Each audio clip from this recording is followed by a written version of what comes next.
முதலாவது நாங்கள் ரணில் எடுத்தோம்னு சொன்னால் அவர் பூரா எல்லா பிரச்சாரத்துலையுமே மக்களை பயமுறுத்தும் விதமாக தான் இருக்கார். அதான் நான் இல்லாட்டி இந்த நாடு நாசமாக போயிடும், நான் இருந்த போய் தான் நாடு நாசமாக இருந்து நான் காப்பாற்றி கொண்டு நான் இல்லாட்டியில் அழிஞ்சு விடுங்கன்னு அவருக்கு பயப்படுறது.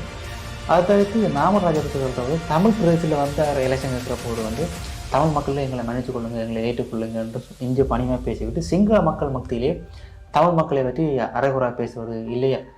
ரணிலை பொறுத்த மட்டுமே மக்கள் வந்து ரணிலை ஏன் ஏற்றுக்கொள்ளே இல்லை என்று சொன்னால் அவர் எப்படி பயமுறுத்துகின்றாரே, இதில் நம்பலாமா வேணாமான்ற சொல்கிற பயத்திலே ரணிலுக்கு போட்டு போகிறதுக்கான காரணமாக அமையறதுக்கான அதிக வாய்ப்புகள் இருக்கின்றது.